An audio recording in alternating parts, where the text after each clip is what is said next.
Welcome to Startup Health Now, the weekly webcast that celebrates the healthcare transformers and changemakers reimagining healthcare. My name is Unity Stoakes, and today we have a special guest, JD Cassidy, the Managing Director of Saatchi Saatchi Wellness. We're going to be talking about why the future of health is wellness. Stick around, it's going to be a great show. It is the duty of leaders to lead, of the creative to create, of the daring to do. The free world expects leadership of us. Its fate and our fate depends upon our leadership. We are industrious, inventive, restless, with the fires that burn within us. But I say that nothing is easy, and the best things are the hardest.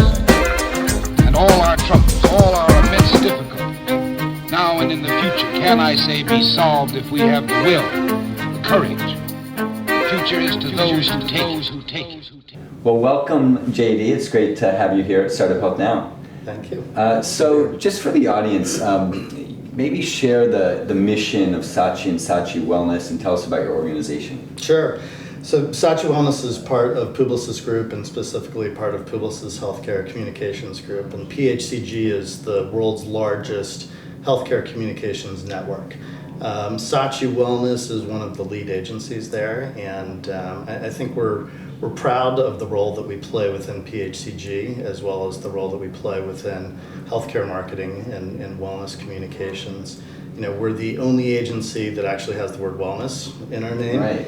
And we bring a perspective to the industry and to our clients that I think is relatively unique.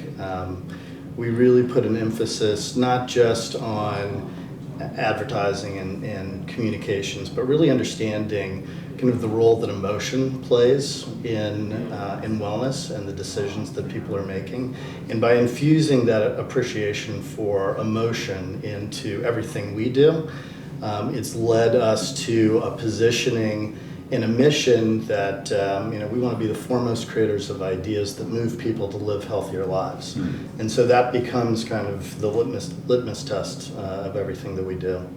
It's really interesting that you guys are the only ones that use that word wellness.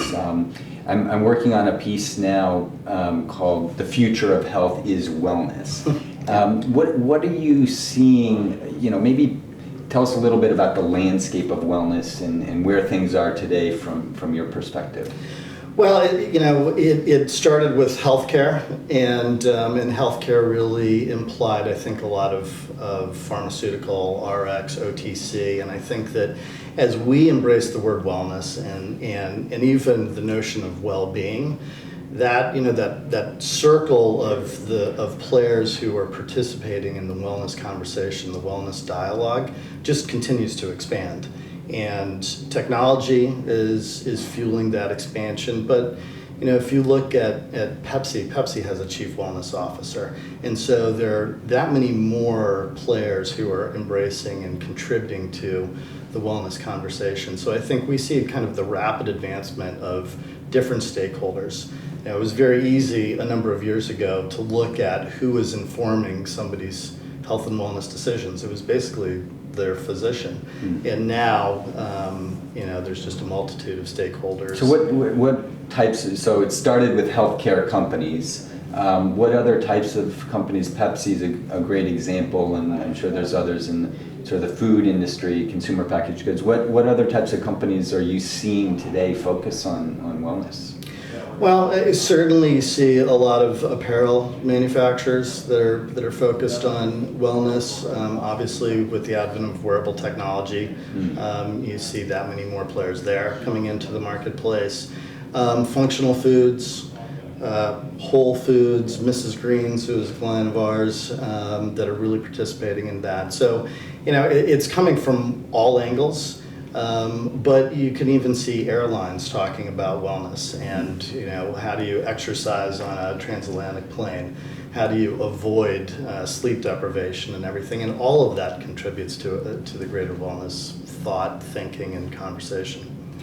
So, since you're working with so many different companies in this sphere, what advice would you share with entrepreneurs or leaders of maybe young growing companies for what they should be thinking about in terms of opportunities in this area? don't be afraid to fail and learn. But I think also, you know, the build out of products should also come with the build out of a brand. And I think it's very easy to think first about I need to build my product and get to market, and then I'm going to worry about the brand and what that represents. And I think you need to do both of those hand in hand. And I think that as we talk about infusing and recognizing emotion in the decision making that patients, caregivers, physicians all have, I think it does come back to it's both product, it's brand, and ultimately it's around experience. And it's real easy to get caught up on functional attributes and benefits. X is 20% better than Y, and it's easy to forget about the individual that you're trying to serve. We talk a lot about target audiences, whatever that is. But I think if we're able to bring it down and recognize the human needs and the human element there, and recognize those emotions, then you really start to create a brand that resonates in the marketplace, a brand that has enduring value, and then it comes around experience design. So is that more important than the actual technology itself, or is that where companies should start really, is with the brand and the story? I think they're hand in hand. You know, I think that a product or a service has got to be approachable. So the design of that, Apple's the easiest and most obvious example. It has to be approachable. It needs to be intuitive. But I don't think that alone is enough. Right. And where are things going? What are your predictions for how wellness gets integrated even more into our lives, for example? Where do you see things going in the future? Well, we're starting to talk a lot about kind of the transformation of the industry and delivering transformation through the alchemy of creativity and technology. When you mash those two together, some great things happen. And we use the word creativity with purpose. It's not creative. It's not the final format campaigns that we develop as an agency, but it's really creativity that speaks to teamwork and collaboration, that speaks to problem solving and an orientation around problem solving. So I think as you look at those two, to start to project where we're going, it's technology that's going to begin to deliver at a micro level, a one-to-one level. So how are we building out platforms that can effectively communicate, and our clients can effectively communicate at a very granular level with individuals? What can we do with that data? Obviously, big data is foremost in everybody's heads, but there's going to be a lot of pockets of disparate little data that's going to add up to a lot of meaningful decisions that individual people have to make. So, as we get into the Internet of Things, as we get into connected homes, I think just helping everyone make sense of that data and informing the decisions that, to bring back to our mission, lead to healthier lives, and the decisions that lead to healthier lives is going to be most important. That's very exciting, and one of the things we're very excited and see coming in a big way is this maker movement in health and wellness, with 3D printing and consumers actually being a part of what's being built and created, as much as entrepreneurs. So we're very excited about that. Another thing I'm excited about is our collaboration that we're going to be doing at JP Morgan Healthcare Conference and at the Startup Health Festival. So Saatchi Wellness is going to be collaborating with us on a wellness lounge at the festival. So very excited about that. Anything you want to share about that? No, we're delighted to do it with you guys. We're really looking forward to it. I think it's going to be a lot of fun. I think it's going to be very educational for us. We're going there excited to be inspired by some of the guest speakers that you have, some of the companies that are going to be coming through. And I think it's just it's an opportunity for us to learn, but I think it's also an opportunity to provide back to some of the startup health companies that are going to be there, really almost a playground, if you will, of opportunities that we can take to some of our clients Even what we did with our Women Wellness and Technology Survey last year, we partnered with a startup that had a new survey platform and needed to pilot it out in the marketplace. And so we happily raised our hand to partner with them and kind of kick the tires. I wanted to ask you about that survey. What did you learn? What were some of the key findings in that survey?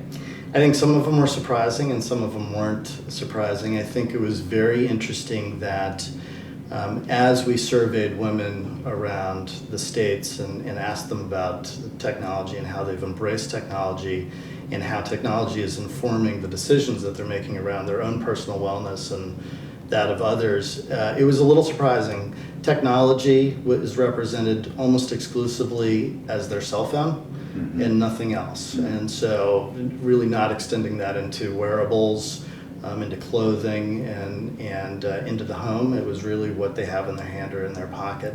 So that was a little bit of a surprise. I think that it was surprising to hear that women don't set specific wellness goals. They view them more as kind of one-off ad hoc decisions that they need to make throughout their life and throughout their days. So that was a surprise. And there's certainly been a gap in terms of embracing technology, health technology, wearable technology between men and women. And I think that gap is explained by the social influence that women have on the wellness decisions they make. It's not so much what they're getting as a readout and the data that's coming to them, it's more their social community that's driving some of the decisions that they're making. So it's interesting. We're going to be fielding a version 2.0 next year to kind of further explore some of those areas. Can people get access to that survey on your website or online? SaatchiWellness.com. Excellent. So a couple of fun questions to wrap up here. Do you have a favorite book that you gift to people, you share with people, or that maybe inspires you? A couple of them.